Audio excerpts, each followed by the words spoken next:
To study chapter 1 nature and significance of management. तो देखो बेटा, नेचर क्या होता है? नेचर का मतलब होता है कोई चीज़ कैसी है, और सिग्निफिकेंस का मतलब होता है उसकी इंपॉर्टेंस क्या है। तो सबसे पहले हम इस चैप्टर में क्या क्या टॉपिक्स कवर करेंगे, हम उसके बारे में बात करेंगे। पहला टॉपिक है कंसेप्ट, दूसरा ऑब्जेक्टिव, तीसरा रहेगा कैरेक्टरिस्टिक्स, चौथा importance, and fifth and the last is nature. I have divided this chapter into 2 videos so that you can easily learn it and you can easily understand it. तो सबसे पहले management क्या है? Management एक process है कि कैसे हम चीज़ें करें कि वो हमारे गोल्स को भी अचीव करवाए और वो चीज़ें इफ़ेक्टिवली भी और एफिशिएंटली भी हो। इफ़ेक्टिवली का मतलब होता है टाइमली मैनेजमेंट, और इफ़ेक्टिवनेस का मतलब होता है कॉस्ट मैनेजमेंट। तो देखो, एक कोई भी काम है वो इफ़ेक्टिवली भी होना चाहिए और एफिशिएंटली भी होना चाहिए।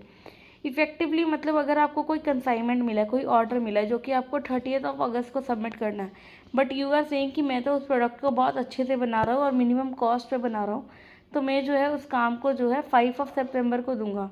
तो देखो, फर्स्ट टाइम तो जिसने आपको ऑर्डर प्लेस कर दिया वो आपसे सामान लेगा, बट नेक्स्ट टाइम वो आपको अप्रोच करने की बजाय किसी और ऐसे इंसान को ढूंढेगा जो कि वो कंसाइनमेंट उसे टाइम में भी और कम कॉस्ट में भी कंप्लीट करके दे सके। क्लियर? नेक्स्ट होता है एफिशिएंसी। एफिशिएंसी मतलब होता है कम कॉस्ट में। अब आप बोल रहे हो कि 30 अगस्त की कंसाइनमेंट है, बट अगर आप 15 अगस्त को दे रहे हो, बट प्राइसेस जो है आपकी कॉस्ट जो है वो डबल लग रही है, ना तो आपको प्रॉफिट होगा और ना ही सामने वाला इंसान आपसे महंगे दामों में सामान खरीदेगा। सो मैनेजमेंट क्या है? Process of getting things done with the aim of achieving goal effectively and efficiently. Management के लिए बहुत ज़रूरी है कि वो इफेक्टिवनेस और एफिशिएंसी के साथ ही काम करे। अब हम बात करेंगे ऑब्जेक्टिव। देखो, ऑब्जेक्टिव का मतलब होता है कि वो क्यों इम्पॉर्टेंट है, क्या चीज़ें हैं और क्या चीज़ें ध्यान रखनी चाहिए और किस कारण किया जा रहा है। तो 3 चीज़ों में हम डिवाइड करेंगे। एक तो ऑर्गेनाइजेशन के पॉइंट ऑफ व्यू से सोचेंगे, एक सोसाइटी के पॉइंट ऑफ व्यू से सोचेंगे, और एक हम पर्सनल। ऑर्गेनाइजेशन के पॉइंट ऑफ व्यू से क्या मतलब है? ऑर्गेनाइजेशन का सबसे पहला पॉइंट क्या है? किसी भी बिजनेस के लिए मार्केट में सबसे इम्पॉर्टेंट चीज़ है कि वो सर्वाइव कर सके। अगर वो सर्वाइव कर रहा है, अगर कोई भी बिजनेस सर्वाइव कर जाता है, बिजनेस सर्वाइव कब करेगा? जब उसके खर्चे निकल रहे होंगे, मतलब जो रिवेन्यू है या तो वो एक्सपेंडिचर के इक्वल हो या फिर रिवेन्यू एक्सपेंडिचर से ज़्यादा हो। किसी भी बिजनेस के लिए इंपॉर्टेंट रहेगा सर्वाइवल। दूसरी चीज़ होती है हमारा प्रॉफिट।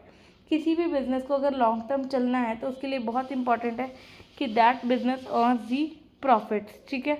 नेक्स्ट आता है ग्रोथ। अब अगर हमें सिर्फ मेयर प्रॉफिट्स नहीं चाहिए, उन प्रॉफिट्स को सही जगह भी इम्प्लीमेंट भी करना है सो दैट कि हमारा बिजनेस एक्सपैंड हो, उसकी ग्रोथ हो।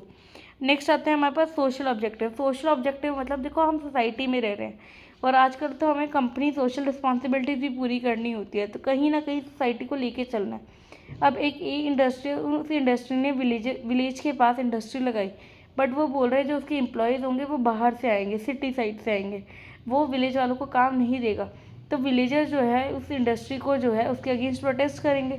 बट वहीं अगर बी इंडस्ट्री वाले ने इंडस्ट्री लगाई है और वो जो है वो लोगों को काम भी दे रहा है, विलेजर्स को एम्प्लॉयमेंट भी मिल रही है, तो कहीं ना कहीं विलेजर्स उस इंडस्ट्री का सपोर्ट करेंगे।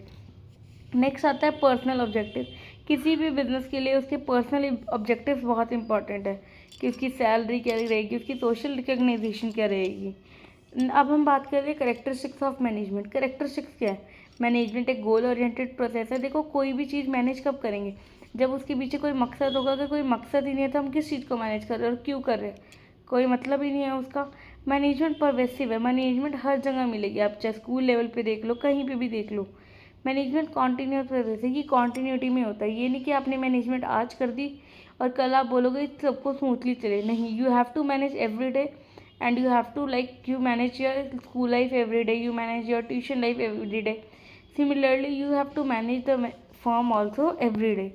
मैनेजमेंट एक ग्रुप एक्टिविटी। मैनेजमेंट कोई एक इंसान या 2 इंसान नहीं करते, मैनेजमेंट सबको करनी पड़ती है। मैनेजमेंट डायनामिक है। क्यों? क्योंकि मैनेजमेंट जो है चेंजिंग एनवायरनमेंट के साथ चेंज होती है। मैनेजमेंट इनटेंजिबल फोर्स है, मतलब उसको हम टच नहीं कर सकते। नेक्स्ट इंपॉर्टेंस कहीं ना कहीं हमारे कैरेक्टरिस्टिक्स से सेम है, लाइक ग्रुप गोल्स को अचीव करना, इफ़िशियंसी से काम करना, डायनेमिक ऑर्गेनाइजेशन मतलब सबके पॉइंट ऑफ व्यू को लेके चलना, पर्सनल ऑब्जेक्टिव फुलफिल करना, अच्छी salary, motivation, leadership qualities develop करना, सोसाइटी की डेवलपमेंट करना। बिकॉज मैनेजमेंट बहुत इंपॉर्टेंट है किसी भी फर्म के लिए लॉन्ग टर्म में सर्वाइव करने के लिए।